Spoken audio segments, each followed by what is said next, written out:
แต่โดยสภาวะจริงๆที่ปัญญาเกิดเนี่ยค่ะที่ว่าเป็นปัญญาของทางธรรมนั้นจะรู้ในสิ่งที่ยังไม่ถูกปรุงแต่งคือเป็นเสียงที่ปรากฏเดียวๆเป็นเสียงที่บริสุทธิ์ชัดๆมีแต่เสียงเท่านั้นที่กระทบกับประสาทหูแล้วก็มีแต่ตัวรู้เท่านั้นที่เกิดขึ้นในขณะเสียงที่กำลังปรากฏนี่เป็นความต่างกันมากทีเดียวนะคะเราไม่เคยเจริญสติปัฏฐานเราไม่เคยปฏิบัติธรรมในการเจริญวิปัสสนายังนึกไม่ออกว่าที่พูดเนี่ยมันจะเป็นไปได้หรือได้ยินแต่เสียงเดียวๆได้ยินแต่เสียงที่บริสุทธิ์ที่ยังไม่ถูกปรุงแต่งเลยลองปฏิบัติดูนะคะแล้วท่านจะรู้ได้เลยว่าอ๋อของจริงเป็นอย่างนี้ของที่ถูกปรุงแต่งแล้วเป็นอย่างนั้นลองปฏิบัติดูนะคะแล้วท่านจะเห็นถึงความอัศจรรย์ในพระธรรมคำสอนของพระพุทธองค์ค่ะท่านจะเห็นถึงความอัศจรรย์ของปัญญาที่เกิดขึ้นสวัสดีค่ะสวัสดีค่ะท่านอาจารย์ค่ะเชิญค่ะเรียนถามว่าสภาพรู้เนี่ยนะคะค่ะรู้ทางปัญจทวารนะคะค่ะแล้วทีนี้สภาพที่ถวายความนอบน้อมแด่พระปัจเจกพุทธเจ้าทุกพระองค์ค่ะสวัสดีค่ะท่านผู้ฟังทางบ้านทุกท่านขณะนี้ท่านกำลังรับฟังรายการพุทธวัตรซึ่งเป็นรายการสดดำเนินรายการโดยดิฉันยุพาอารามกุลธรรมบรรยายในวันนี้ก็เป็นเรื่องของมรรคมีองค์8ได้แก่มรรคองค์ที่6เมื่อวานเราได้พูดกันไปถึงเรื่องมรรคองค์ที่5นะมรรคองค์ที่5ได้พูดจบแล้วสัมมาอาชีวะนะมรรคองค์ที่6สัมมาวายามะความเพียรชอบเป็นความเพียรที่เว้นจากเพียรในการกระทำอะไรที่ผิดองค์ธรรมนั้นได้แก่วิริยะเจตสิกค่ะความเพียรนี้หมายความที่ว่ามีความอุตสาหะมีความแก้วกล้าอาถรรพ์เพียรพยายามในการที่จะกระทำความดีให้ยิ่งขึ้นไปการกระทำความเพียรที่ดีที่ชอบที่เป็นประโยชน์ก็มีอยู่4ประการด้วยกันคือเพียรพยายามเพื่อไม่ให้เกิดขึ้นแห่งบาปอกุศลที่ยังไม่เกิดนะบาลีท่านก็บอกไว้ว่าอนุปนานังปาปกานังอากุศลานังธัมมานังอนุปาทายะวายาโมนะคะมีความเพียรความพยายามที่จะป้องกันไม่ให้เกิดขึ้นแห่งบาปอกุศลนะบาปอกุศลใดที่ยังไม่เกิดก็อย่าให้เกิดขึ้นด้วยความมีสติสัมปชัญญะนั่นเองเพียรในบทที่2ท่านก็ว่าอุปปนานังอกุศลานังธัมมานังปหานายะวายาโมวายาโมเนี่ยนะหมายความถึงวิริยะความเพียรพยายามค่ะในข้อที่2นะท่านบอกไว้ว่าต้องเพียรพยายามเพื่อประหารบาปอกุศลที่เกิดขึ้นแล้วให้หมดสิ้นไปความชั่วเก่าที่ได้กระทำไว้แล้วเนี่ยก็ต้องเพียรพยายามที่จะให้ผลแห่งความชั่วนั้นเนี่ยค่อยๆหมดสิ้นไปด้วยการตอบสนองในชาตินี้บ้างในชาติหน้าบ้างนะหรือตอบสนองในการเวลาที่มีปฏิสนธิอย่างนี้เป็นต้นนะคะข้อที่3ท่านก็บอกว่าอนุปนานังกุศลานังธัมมานังอุปาทายะวายาโมก็ต้องเพียรพยายามเพื่อ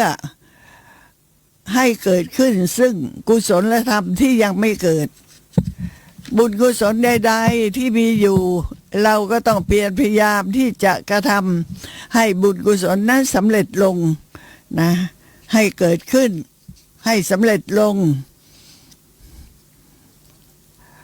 อุปปนานังกุศลานังธรรมานังพิโยภาวายะวายาโมต้องเพียรพยายามเพื่อให้กุศลธรรมที่เกิดขึ้นแล้วเนี่ยเจริญยิ่งขึ้นไปเหมือนกับทุกวันนี้เนี่ยค่ะเราก็ต้องมีสติสัมปชัญญะใช่ไหมในการที่จะเพียรพยายามที่จะเจริญกุศลให้เกิดขึ้นและแน่นอนค่ะขณะใดถ้ากุศลและจิตเกิดขึ้นขณะนั้นบาปอกุศลก็เกิดขึ้นไม่ได้นะตรงกันข้ามขณะใดที่ขาดสติขาดความรู้สึกตัวนะกระทำทางกายทางวาจาหรือทางใจด้วยความประมาท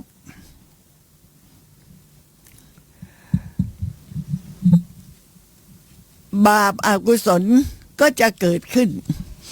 นะบาปอกุศลอย่างใดอย่างหนึ่งก็จะเกิดขึ้นมันก็จะเหมือนกับการห้ามมิให้บุญกุศลเกิดขึ้น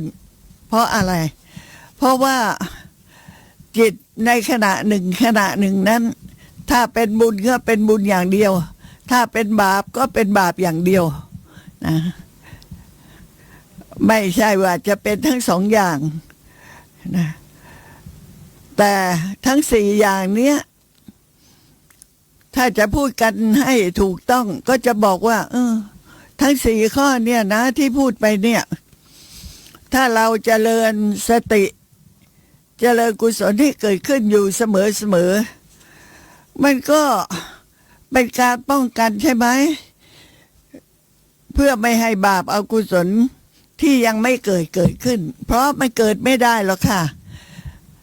ขณะที่ทำความดีอยู่บาปอกุศลใดจะเกิดขึ้นร่วมด้วยไม่ได้แน่นอนนะมันต้องเกิดอย่างเดียวละค่ะและในขณะที่ทำความดีอยู่นั้นเนี่ยนะก็ได้ชื่อว่าได้เพียรพยายามเพื่อที่จะประหารอกุศลที่เคยเกิดขึ้นแล้วให้หมดสิ้นไปความชั่วเก่าแก่ที่ได้ทำไว้แล้วเนี่ยนะเราก็ไม่ต้องไปนึกไม่ต้องไปคิดถึงอีกต่อไปแต่บอกกับตัวเองเตือนตัวเองอยู่เสมอว่าเราจะไม่กระทำความชั่วให้เกิดขึ้นอีกเลยเราจะไม่กระทำความชั่วให้เกิดขึ้นอีกเลยไม่ว่าความชั่วนั้นจะเกิดขึ้นทางกายทางวาจาหรือทางใจเพราะขณะนี้เรากำลังกระทำความดีอยู่เมื่อเรากำลังกระทำความดีนะอกุศลธรรมคือความชั่วที่เกิดขึ้นแล้วนั้นก็ไม่สามารถที่จะเจริญขึ้นไปได้ไม่สามารถที่จะเกิดต่อไปได้เพราะเราเป็นผู้ที่มีสติสัมปชัญญะนั่นเองนะคะและโดยนัยยะเดียวกันก็สามารถพูดได้ว่าการที่เรากระทำความดีนี้ไม่ใช่กระทำขึ้นเป็นครั้งแรกเราได้กระทำติดต่อกันมามากมายแล้วแต่ก็ยังจะต้องกระทำให้ยิ่งขึ้นไปการที่เราพยายามที่จะกระทำความดีก็เพื่อเจริญกุศลนั่นแหละเจริญกุศลที่ยังไม่เกิดให้เกิดขึ้นไม่ว่าจะเป็นทางกายก็ต้องเป็นกายสุจริตถ้าเป็นทางวาจาก็ต้องเป็นวจีสุจริตถ้าเป็นทางใจก็ต้องเป็นมโนสุจริตนะจึงจะได้ชื่อว่ามีความเพียรพยายามเพื่อให้กุศลธรรมที่ยังไม่เกิดขึ้นส่วนที่บอกว่าขณะที่กำลังทำความดีอยู่นั้นเนี่ย ก็ถือว่าได้เพียรพยายามนะ เพื่อให้กุศลธรรมที่เกิดขึ้นแล้วเนี่ยเจริญยิ่งขึ้นไปใช่ไหมเมื่อสักครู่เราก็มีสติสัมปชัญญะตอนนี้เราก็มีสติสัมปชัญญะเกิดติดต่อกันมาเรื่อยๆนี่เพียรพยายามเพื่อจะให้กุศลธรรมที่เกิดขึ้นแล้วเนี่ยให้เจริญยิ่งขึ้นไปท่านกล่าวไว้ค่อนข้างที่จะรัดกุมมากบอกว่าความเพียรพยายามที่กล่าวมาแล้วทั้งสี่อย่างเนี้ยต้องใช้ความพยายามถึงกับว่าต้องให้เหลือแต่หนังก็ยอมเหลือแต่เอ็นเหลือแต่กระดูกก็ยอมนะ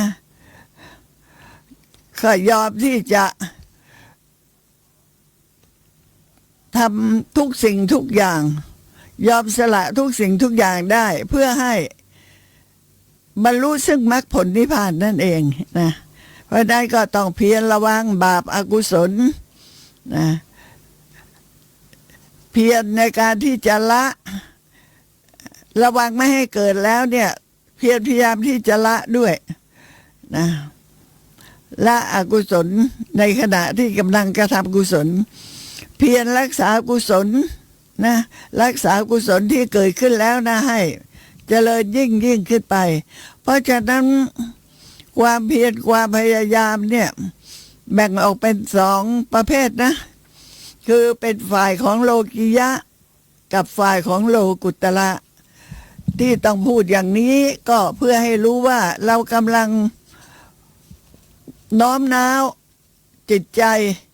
เพื่อให้จะก้าวไปสู่การเจริญวิปัสสนาภาวนาเพื่อการบรรลุมรรคผลนิพพานนั่นเอง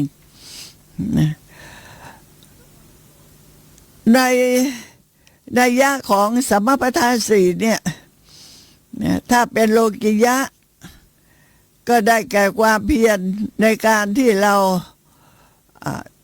ทำกุศลอย่างอื่นทุกอย่างแล้วนะแต่นี้ต้องประกอบด้วย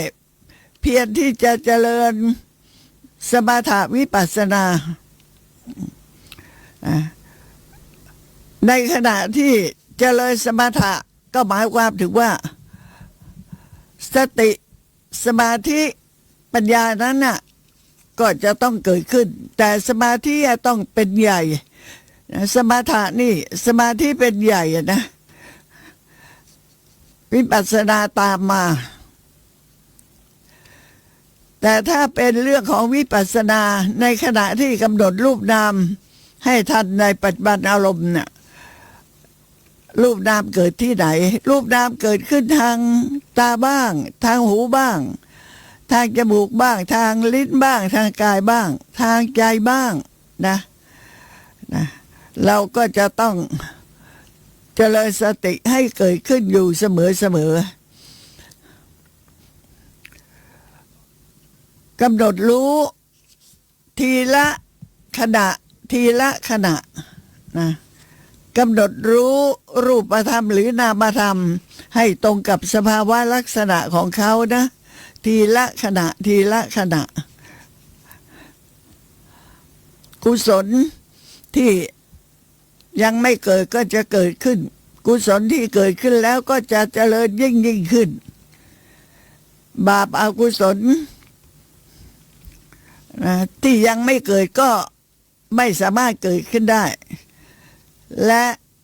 ขณะที่เราเจริญกุศลเนี่ยก็ได้ชื่อว่ากำลังเพียรพยายามในการที่จะละบาปอกุศลที่เคยเกิดขึ้นแล้วให้หมดไปด้วยนะการที่สติสัมปชัญญะความรู้ตัวทั่วพร้อมที่เป็นสัมมาวายามะเป็นฝ่ายของโลกิยะเนี่ยก็เป็นอย่างที่กล่าวมาแล้วนี้แต่ถ้าเป็นสัมมาวายามะความเพียรที่เป็นโลกุตระนั่นน่ะก็ได้แก่ความเพียรที่ประกอบในอริยมรรคนะมีพระนิพพานเป็นอารมณ์เป็นความเพียรชอบนะอยู่ในขอบเขตของการเจริญวิปัสสนาภาวนา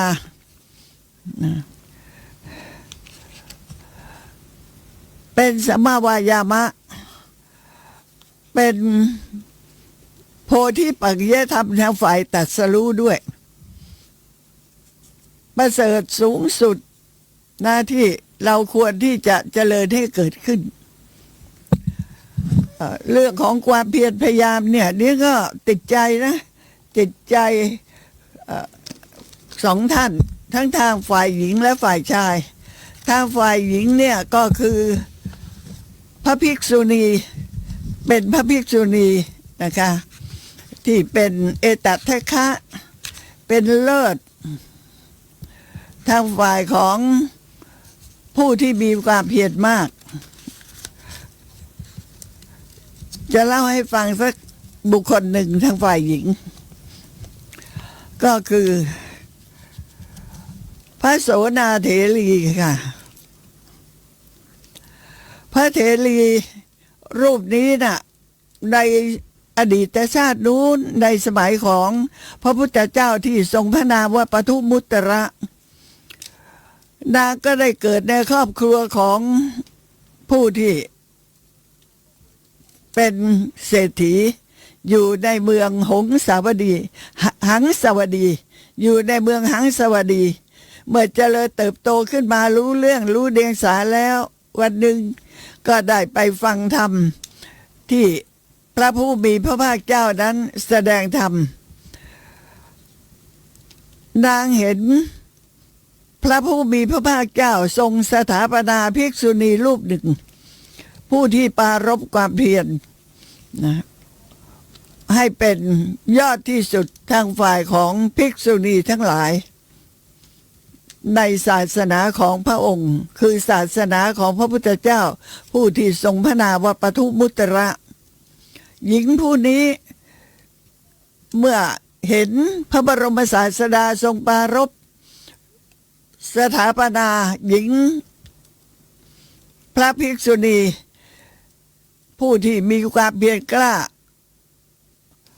ให้เป็นยอดทางฝ่ายของภิกษุณีทั้งปวงหญิงผู้นั้นเกิดความยินดีเกิดความพอใจในตำแหน่งนี้ก็มีความปรารถนาที่จะได้ตำแหน่งนี้นางก็ได้ทำบุญตลอดชีวิตทีเดียวทำบุญให้ทานรักษาศีลมาตลอดชีวิตจนกระทั่งจุติคือเคลื่อนจากภพชาตินั้นแล้วก็ไปบังเกิดอยู่ในเทวโลกบ้างบังเกิดอยู่ในมนุษยโลกบ้างเวียนเกิดเวียนตายอยู่ถึงแสนกับขั้นมาถึงในกาลสมัยของพระพุทธเจ้าของเราพระองค์นี้แหละนางก็มาบังเกิดอยู่ในครอบครัวของผู้ที่มีทรัพย์สมบัติมากอยู่ในเมืองสาวัตถีเมื่อเติบโตเป็นสาวแล้วเนี่ยก็ได้แต่งงานไปอยู่กับสามีมีบุตรธิดาเกิดขึ้นตั้ง10 คนบุตรชาย5 คนบุตรหญิง5 คนใครๆก็รู้จักว่า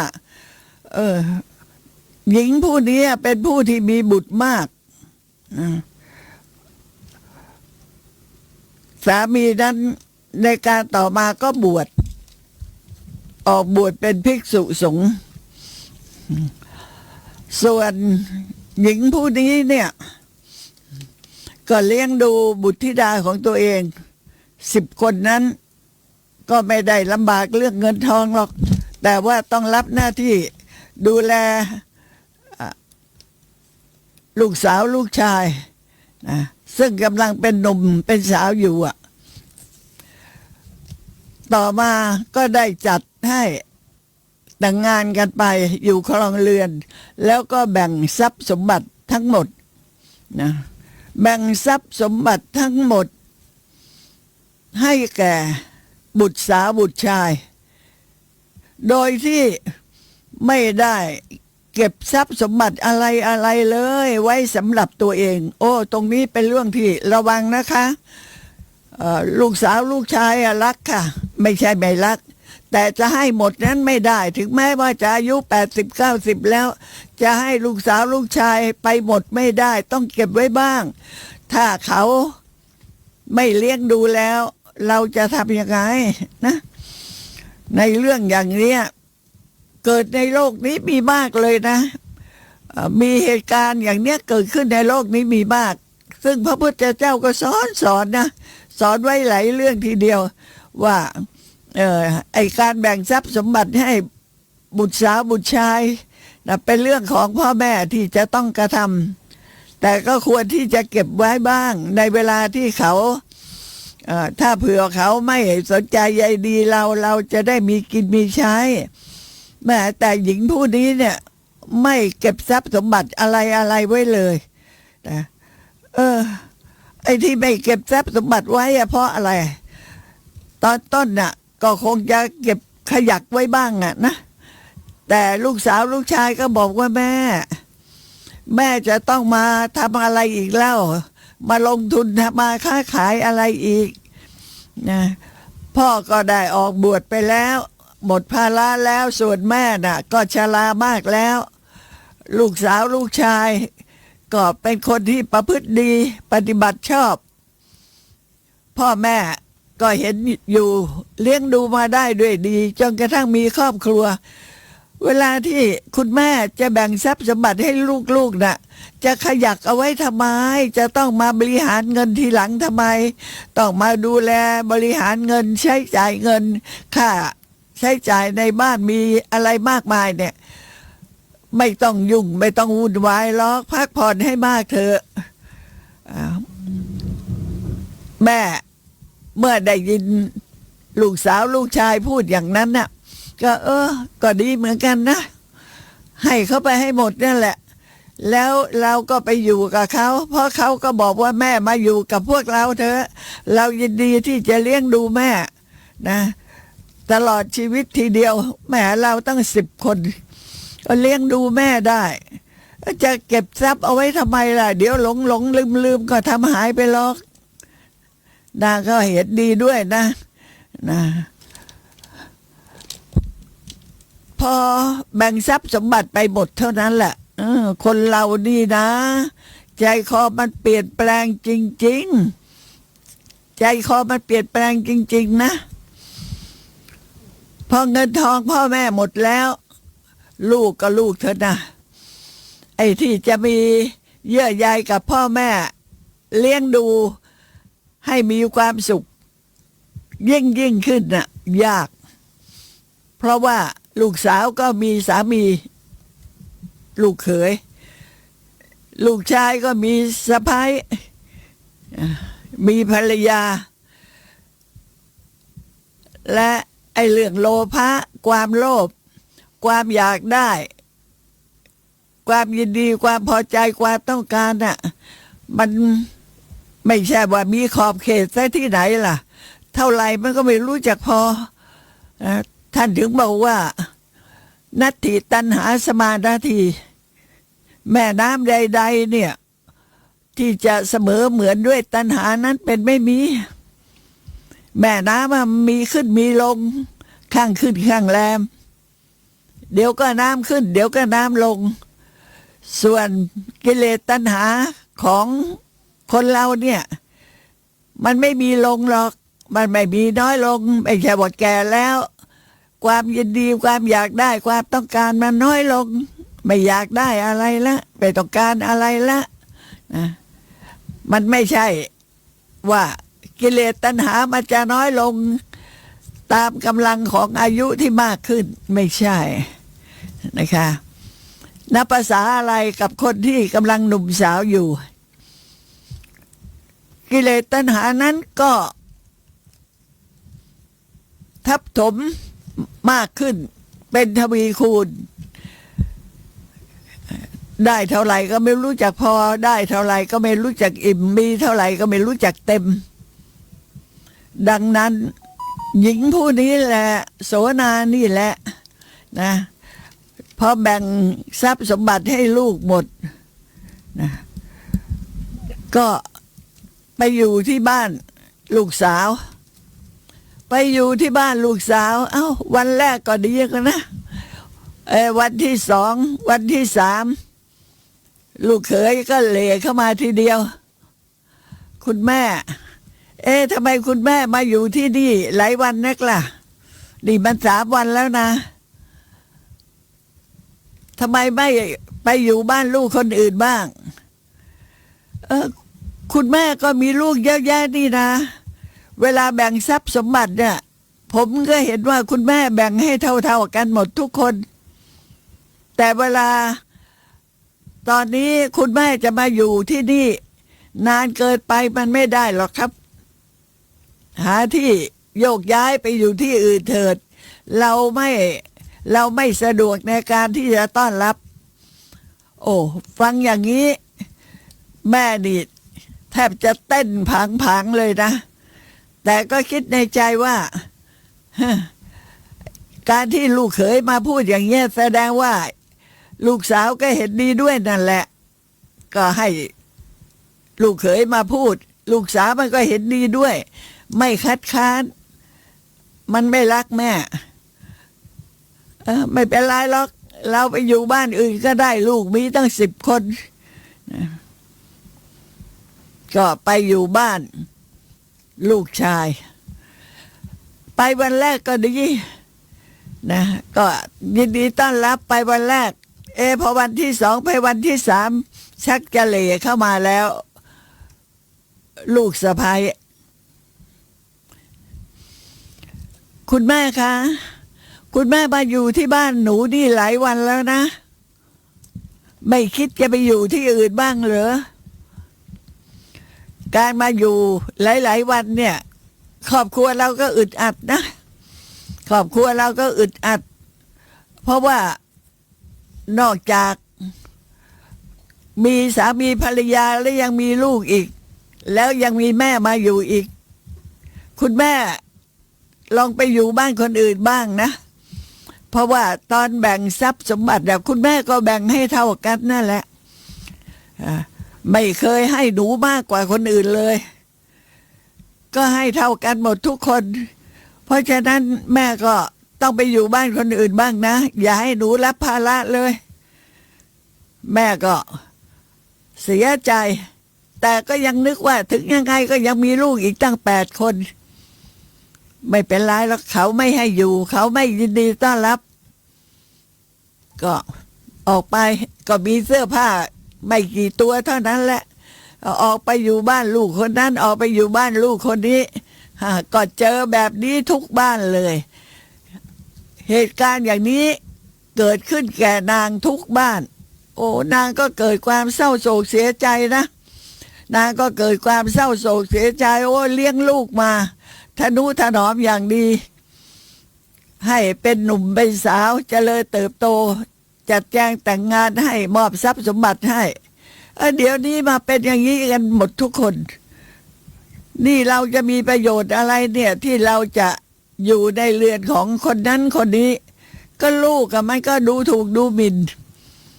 เนี่ยพูดจาอย่างนี้กับเราไม่มีใครที่มันจะเคารพเกรงใจเราเลยสักคนหนึ่งไม่มีประโยชน์แล้วอะที่เราจะอยู่ครองเรือนบวชดีกว่าก็นางก็เลยเข้าไปหาภิกษุณี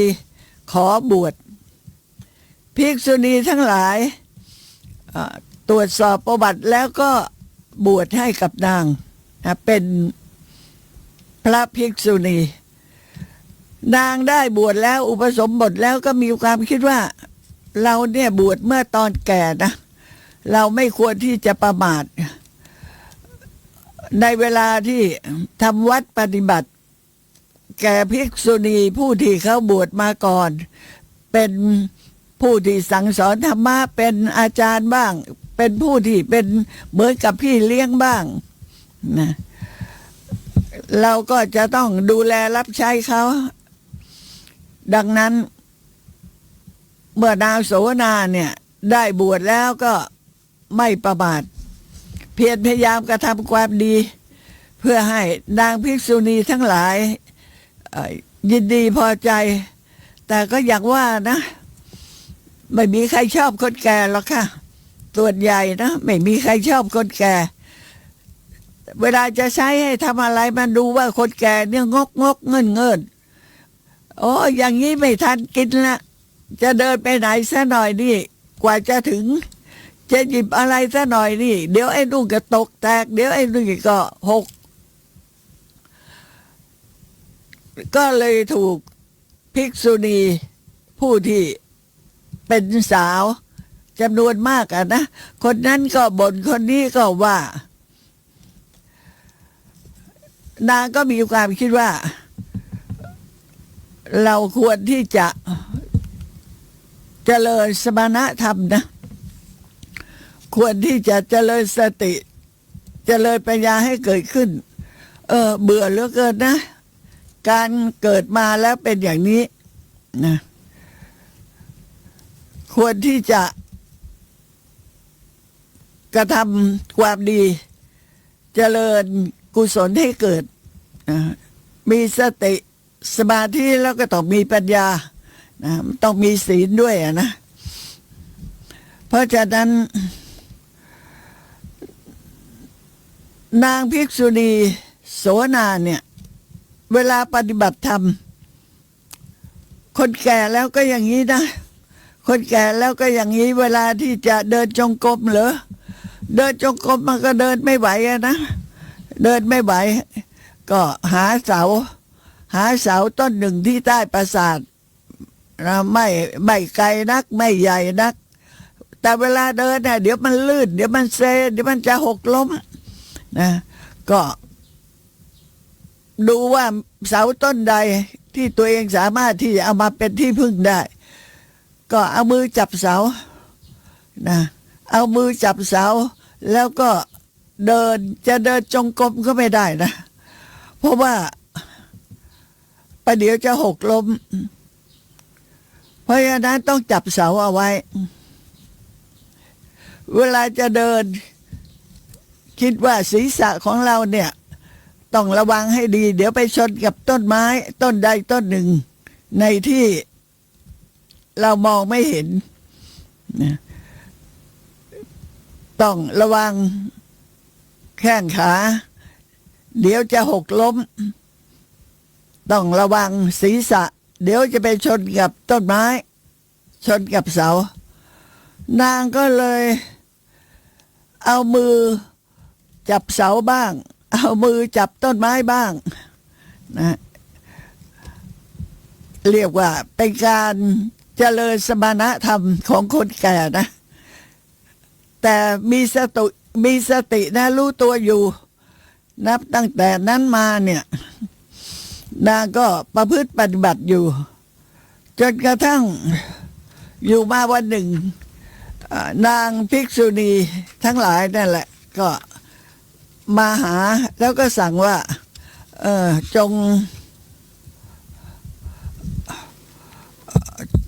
งต้มน้ำให้เรานะต้มน้ำให้เราเพราะว่าเราจะไปฟังธรรม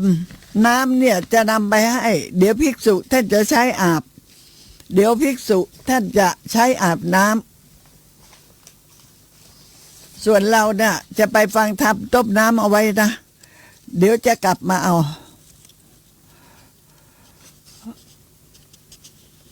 นางโสนาก็รับปากว่าจะต้มน้ำให้ก็เดินไปที่เตาต้มน้ำใต้ศาลานั่นแหละยังไม่ต้มก่อนยกหม้อต้มน้ำหม้อใหญ่เลยนะ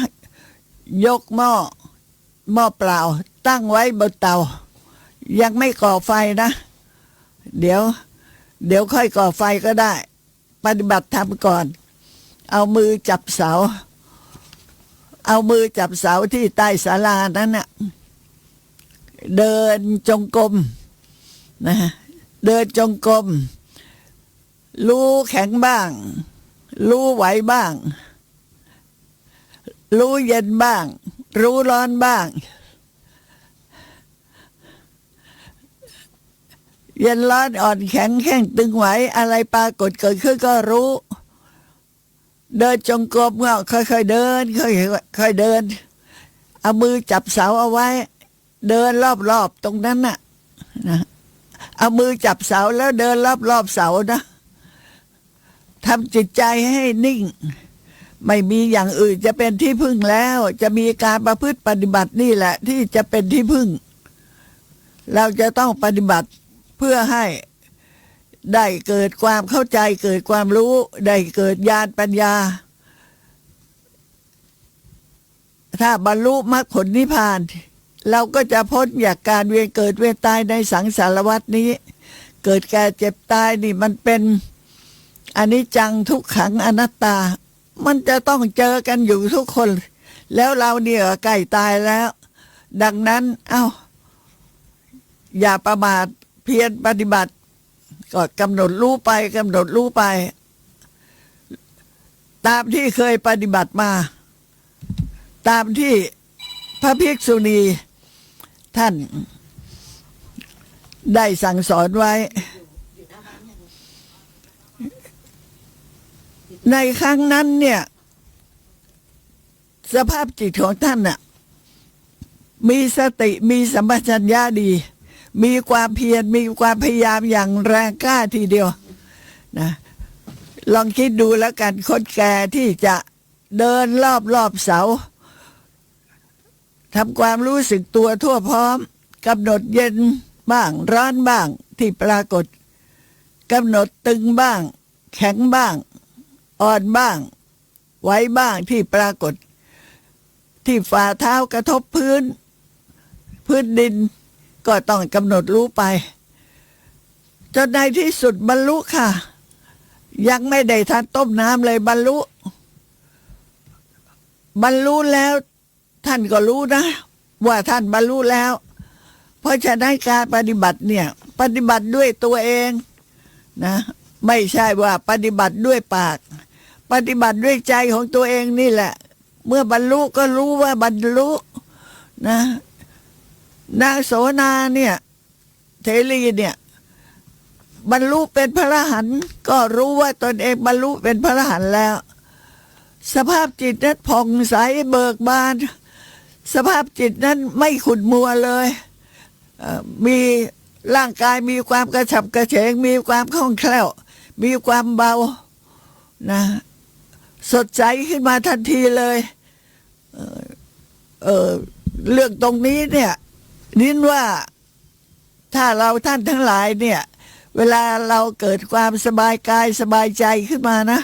เราจะรู้เลยว่าเป็นสภาพอย่างนั้นสภาพจิตเป็นอย่างนั้นสภาพจิตนั้นผ่องใสนะตัวเบาสบายใจคอเบิกบานนางโสนาเทลีก็เป็นอย่างนั้นบรรลุแล้วก็รู้ว่าตัวเองบรรลุ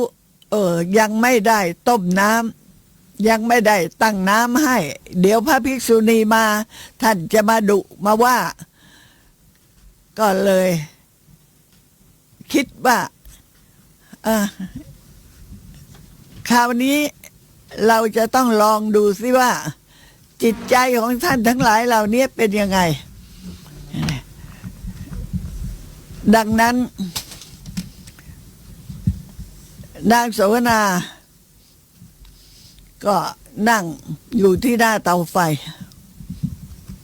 บรรลุเป็นพระอรหันต์แล้วนั่งอยู่ที่หน้าเตาไฟภิกษุณีทั้งหลายกลับมาก็มี2-3 คนลงมาหาพระโสนาเถรีบอกว่านี่แน่ต้มน้ำเสร็จหรือยังจะเอาน้ำร้อนเนี่ย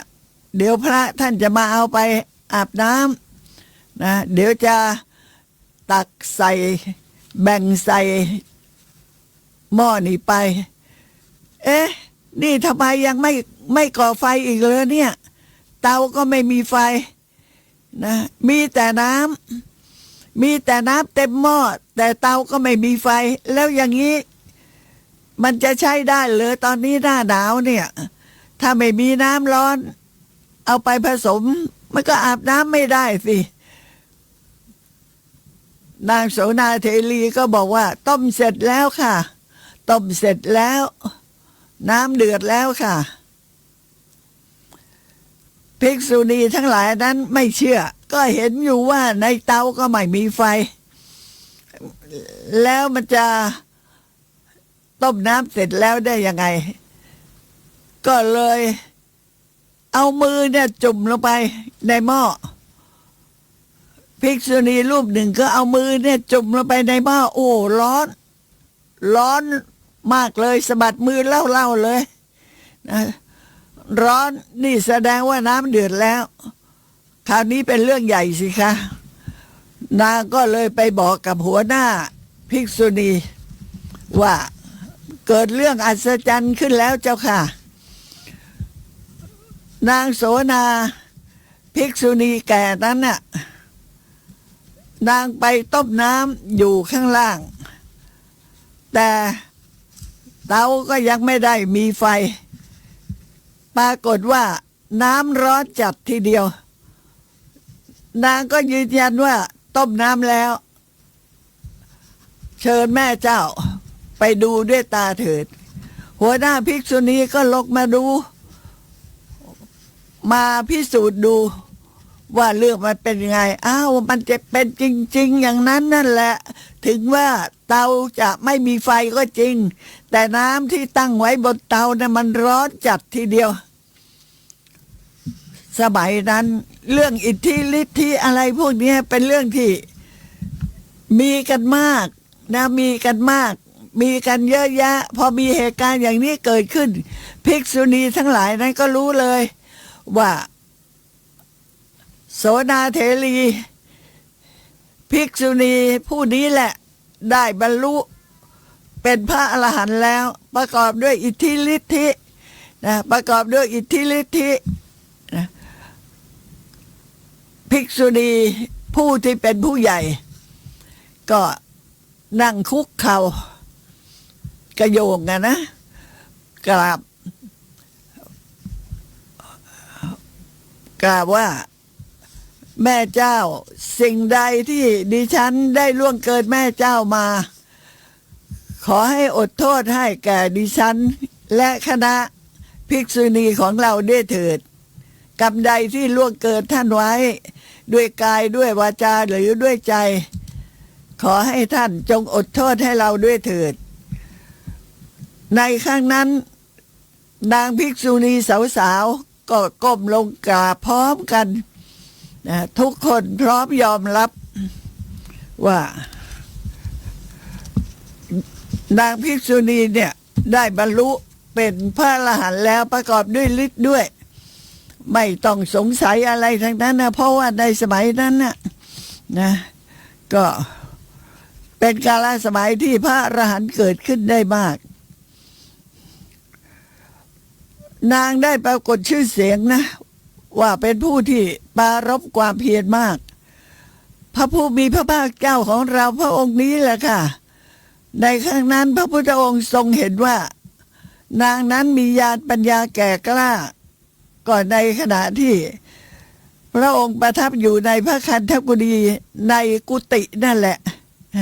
พระพุทธเจ้าประทับอยู่ในพระคันธกุฎีคือกุฏิที่พระองค์ประทับอยู่นั่นน่ะพิจารณาโดยการเพ่งมาที่นางโสนาเถรีทรงทราบว่านางนั้นมีญาณแก่กล้าแล้วก็แผ่พระรัศมีออกไปแล้วก็ไปแสดงพระองค์นั่นน่ะประหนึ่งนะว่าได้ประทับนั่งตรงหน้าพระภิกษุณีแล้วตรัสว่าผู้ที่เห็นธรรมสูงสุด มีชีวิตอยู่เพียงวันเดียวยังประเสริฐกว่าผู้ที่ไม่เห็นธรรมสูงสุดแต่มีชีวิตอยู่ตั้ง100 ปีนะ นี่เป็นพระดำรัสของพระพุทธเจ้าพระโสนาเถรีนั้นอุทานออกมาด้วยจิตโสมนัสนะ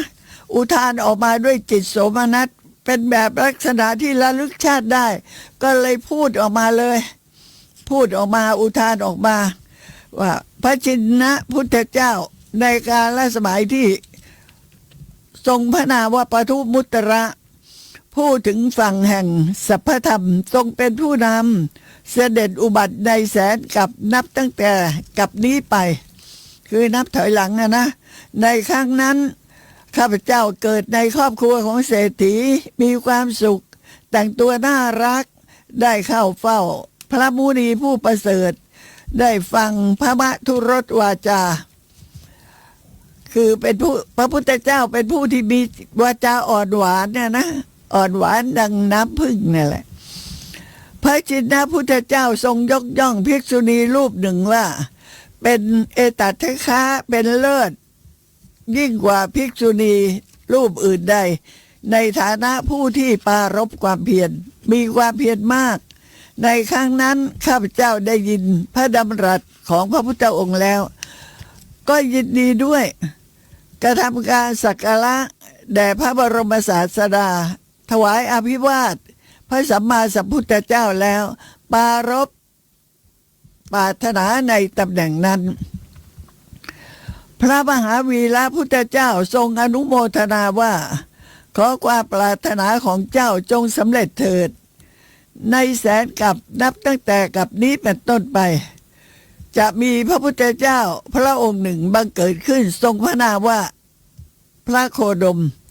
ทรงสมภพในราชตระกูลพระเจ้าโอกากราชจักทรงเป็นศาสดาในโลกเจ้านั้นจักเป็นโอรสสาทายาทในธรรมะของพระองค์ถูกเนรมิตโดยธรรมเจ้านั้นจักได้เป็นสาวิกาของพระบรมศาสดามีนามว่าโสนาในครั้งนั้นข้าพเจ้าฟังพระพุทธดำรัสของพระปทุมุตระสัมมาสัมพุทธเจ้าแล้วก็ยินดีมีจิตเมตตาบำรุงพระชินพุทธเจ้าผู้นำพิเศษด้วยปัจจัยสี่จนตลอดชีวิตในครั้งนั้นด้วยกรรมที่ได้กระทำดีแล้วและด้วยการตั้งใจไว้ชอบแล้วข้าพเจ้าคันละจากความเป็นมนุษย์แล้วก็ไปบังเกิดในสวรรค์ชั้นดาวดึงส์บัดนี้พบสุดท้ายข้าพเจ้าได้มาบังเกิดอยู่ในครอบครัวของเศรษฐีที่มั่งคั่งรุ่งเรืองมีทรัพย์มากในกรุงสาวัตถีราชธานีเมื่อข้าพเจ้าเจริญเติบโตเป็นสาวก็มีสามีให้กำเนิดบุตรถึง10 คนโดยเฉพาะอย่างยิ่งบุตรนั้นรูปร่างสวยงามสละสลวยหน้าตาสดใสน่ารักน่าพอใจบุตรเหล่านั้นทุกคนของข้าพเจ้ามีความสุขเป็นที่โปรดปรานของบิดามารดานั้นเลี้ยงดูประดุจดังดวงใจแม้ผู้ที่ไม่ใช่มิตรเมื่อพบเห็นบุตรเหล่านั้นของข้าพเจ้าก็ยังชอบใจ ก็ยังชอบใจยินดีแล้วจะป่วยกล่าวไปยายว่าบุตรเหล่านั้นจะเป็นที่รักของข้าพเจ้ามากสักเพียงใดทั้งที่ข้าพเจ้าเองไม่ปรารถนา ในการจากไปของสามีเพราะสามีปรารถนาที่จะออกบวชทิ้งข้าพเจ้าอันบุตรทั้ง10 คนให้เลี้ยงดูห้อมล้อมแล้วก็ไปบวชในพระศาสนาของพระพุทธเจ้าผู้ทรงเป็นเทพแห่งเทพนะสามีของพระเถรีนี่แหละพระเถรีนี่อุทานมาเล่าเรื่องนะให้ฟังว่าในครั้งนั้นข้าพเจ้าลำพังคนเดียวก็มีความคิดว่าข้าพเจ้าถูกสามีและบุตรสลัดทิ้งแล้วแก่เฒ่าและยากไร้ไม่มีทรัพย์สมบัติไม่ควรที่จะมีชีวิตอยู่อีกต่อไปจะไปที่อารามซึ่งสามีของข้าพเจ้าอยู่ข้าพเจ้าคิดอย่างนั้นแล้วก็ออกบวชเป็นภิกษุณีแต่นั้นภิกษุณีทั้งหลายก็ปล่อยข้าพเจ้าไว้แต่เพียงผู้เดียวในสำนักของภิกษุณีสั่งให้ข้าพเจ้าต้มน้ำไว้ครั้งนั้นข้าพเจ้าเอาน้ำมาใส่ในหม้อวางทิ้งไว้แล้วนั่งอยู่แต่นั้นข้าพเจ้าก็เริ่มตั้งความเพียรทางจิตเห็นขันธ์ห้าทั้งหลายนั้นล้วนแต่เป็นอนิจจังทุกขังอนัตตา ข้าพเจ้าเกิดความสลดสังเวชใจ ได้เพียรพยายามเจริญวิปัสสนาภาวนากระทำอาสวะกิเลสให้หมดสิ้นไป ได้บรรลุเป็นพระอรหันต์ในที่นั้น ครั้งนั้นภิกษุณีทั้งหลายกลับมาถามหาถึงน้ำร้อนที่ให้ข้าพเจ้าต้มข้าพเจ้าก็อธิษฐานเข้าเตโชธาตุคือนางอธิษฐานกสิณใช้เตโชกสิณ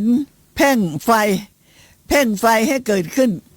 ทำให้น้ำนั้นเกิดความร้อนเหมือนกับเราที่จะเพ่งกสิณเราก็สามารถเพ่งได้นะนางก็กล่าวว่าข้าพเจ้าได้อธิษฐานจิตเข้าเตโชธาตุทำน้ำให้ร้อนได้ฉับพลันภิกษุณีเหล่านั้นเห็นถึงความอัศจรรย์ใจจึงทูลเรื่องนั้นถวายแด่พระจินพุทธเจ้าผู้ประเสริฐพระโลกนาถทรงทราบแล้วก็ทรงยินดีตรัสพระคาถาว่าผู้ปรารภความเพียรไว้มั่นคงมีชีวิตเป็นอยู่วันเดียวย่อมประเสริฐกว่าผู้ที่เกียจคร้านมีความเพียรเลวถึงจะมีชีวิตอยู่ถึง100 ปีพระมหาวีระพุทธเจ้าทรงให้ข้าพเจ้ายินดีในการปฏิบัติพระมหามุนีพระองค์นั้นตรัสยกย่องข้าพเจ้าว่าเป็นเลิศกว่าภิกษุณีทั้งหลายผู้ปรารภความเพียรกิเลสทั้งหลายของข้าพเจ้าก็เผาหมดเสียแล้วภพทุกภพข้าพเจ้าก็ถอนเสียแล้วข้าพเจ้าตัดเครื่องผูกได้อย่างเด็ดขาดประดุจดังช้างตัดเครื่องผูกขาดแล้วไม่มีอาสวะอยู่ข้าพเจ้ามาดีแล้วหนออยู่ในสำนักของพระพุทธเจ้าผู้ประเสริฐสุดวิชา3ข้าพเจ้าก็ได้บรรลุแล้วคำสั่งสอนของพระพุทธเจ้าข้าพเจ้าก็ได้กระทำสำเร็จแล้วปฏิสัมภิทาญาณ4วิโมกข์8อภิญญา6ข้าพเจ้าก็ได้กระทำให้แจ้งแล้วคำสั่งสอนของพระพุทธเจ้าข้าพเจ้าก็ได้กระทำสำเร็จแล้วในการต่อมาพระผู้มีพระภาคเจ้าเมื่อทรงสถาปนาภิกษุณีทั้งหลายไว้ในตำแหน่งของเอตทัคคะคือเป็นเลิศกว่าภิกษุณีอื่นใดตามลำดับจึงได้ทรงสถาปนาพระโสดาเถรีไว้ในตำแหน่งเอตทัคคะเป็นเลิศทางฝ่ายของภิกษุณีผู้ปรารภความเพียรพระเถรีนั้นพิจารณาการปฏิบัติของตนแล้วจึงกล่าวคาถานี้เป็นการอุทานว่าข้าพเจ้าคลอดบุตร10 คนในเรือนร่างคือรูปร่างกายนี้เพราะเหตุนั้นร่างกายจึงเข้าถึงซึ่งความชราทุพพลภาพเข้าไปหาภิกษุณีนั้นแสดงธรรมให้ข้าพเจ้าได้รับฟังแสดงขันธ์5อายตนะ12และท่า18ข้าพเจ้าฟังธรรมะนั้นแล้วศรัทธาเลื่อมใสโกนผมออกบวชข้าพเจ้านั้นศึกษาอยู่ประพฤติปฏิบัติอยู่ในที่สุดก็ชำระทิพยจักษุให้บริสุทธิ์ข้าพเจ้ารู้ปุเพนิวาสาญาณรู้ขันธ์ที่อาศัยอยู่ในชาติก่อนและเจริญอนิมิตตสมาธิก็มีจิตตั้งมั่นดีมีจิตอยู่ในอารมณ์เดียวมีวิโมกข์เกิดขึ้นตามลำดับไม่ยึดมั่นในสิ่งใดๆทั้งปวงกิเลสตัณหานั้นดับสนิทแล้วปัญจขันธ์คือขันธ์5ของข้าพเจ้าก็กำหนดรู้แล้วมีมูลรากอันขาดแล้วดำรงอยู่น่าจำหนิจริงหนอความชราที่น่าเกลียดชังบัดนี้ข้าพเจ้าก็จะไม่มีการเกิดอีกต่อไป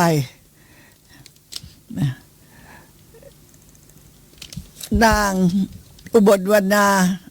ไม่ใช่นางโสนาภิกษุณี พอได้บรรลุแล้วจิตใจเบิกบานผ่องใสก็ได้และลึกนึกถึงในอดีตชาติ แล้วก็ได้กล่าวอุทานออกมาเป็นพระคาถาอย่างที่ได้กล่าวแล้วเนี่ยนะคะ ก็หวังว่าในเรื่องของพระโสดาเถรีผู้ที่มีความเพียรมากแม้ขนาดว่าต้มน้ำอยู่นะถูกเขาใช้ให้ไปต้มน้ำก็ยังปฏิบัติธรรมเจริญสมาธิเจริญวิปัสสนาภาวนาจะนั่งอยู่ในที่ใดจะทำอะไรนางก็จะเจริญสติสัมปชัญญะอยู่ในที่สุดญาณปัญญาที่ได้สั่งสมมาแล้วตั้งแต่ในอดีตชาตินู้นเข้าถึงซึ่งความแก่กล้าก็ได้บรรลุเป็นพระอรหันตบุคคลหมดจดจากกิเลสตัณหาแล้วดับขันธ์เข้าสู่พระปรินิพพานไปท่านผู้ฟังคะขณะนี้เวลาหมดแล้วค่ะพรุ่งนี้เน้นจะเล่าเรื่องทางฝ่ายของพระภิกษุสงฆ์ผู้ที่มีความเพียรมากที่พระพุทธเจ้าทรงยกย่องสรรเสริญว่าท่านผู้นี้แหละเป็นเอตทัคคะเป็นเลิศที่สุดกว่าภิกษุสงฆ์ทั้งปวงในศาสนาของพระองค์ทางด้านผู้ที่มีความเพียรค่ะนะขณะนี้เวลาหมดแล้วนะคะพบกันใหม่ในวันพรุ่งนี้สวัสดีค่ะทุกท่าน